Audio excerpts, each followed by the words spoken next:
closely do you read your receipts when you go out to eat? By now, you know about service fees, back of the house fees, and all the other ways that restaurants are now charging more without actually raising the menu prices. But how many of you knew you could be charged sales tax on your tip? Marshall Zellinger didn't know until he saw it on a receipt. Dining out in groups can be tricky, at least when the bill comes. Master total tax, union station, a liquor tax, and a wine tax. Splitting a large meal bill is less tricky when the brunch finds you day drinking. We're here celebrating the bride-to-be, bachelorette.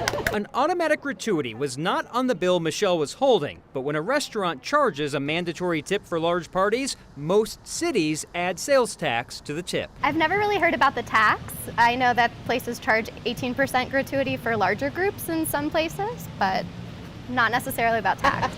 I didn't know and I don't care. Heidi had a reasonable first reaction, then changed her mind. If yes, I was in a large group and our bill was a lot, and now they're taxing on a tip that technically is mine to give anyway, it's not exactly right. Not every city adds sales tax to mandatory tips. Glendale, Lone Tree, North Glen, and Sheridan are among the cities that do not tax mandatory tips.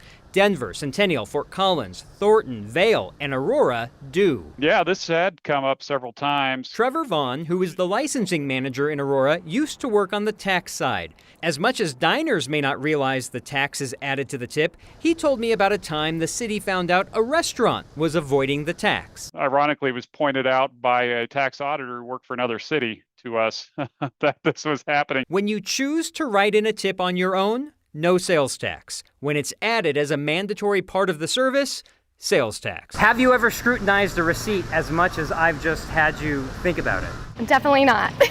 Will you in the future?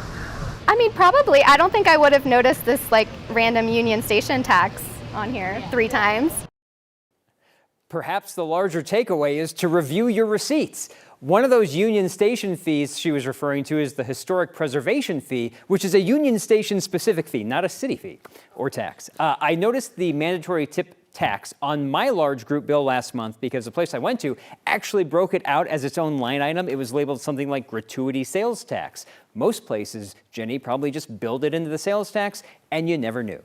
I have 5,000 follow-up questions for you here, but the first thing is, what's the point of all this? So the tax is really hurting the employee more than the person who's paying it, right? If it's coming out of their tip? I was given well, it's not taking out of their tip, it's just being an addition that the city then gets as profit, but it goes to the general fund of the city. But the example given to me is let's say you have a wedding photographer that's gonna charge you $8,000, but instead says, hey, it's $500, but I'm gonna charge you a $7,500 mandatory tip that we don't pay sales tax on. Then the city starts losing money in that scenario, and so it's a way to make sure that people aren't gaming the tax system. Interesting. I still also need some guidance on etiquette around tipping with all the new fees. I have not figured that out without being the terrible person that doesn't leave the right amount. So sorry to anyone.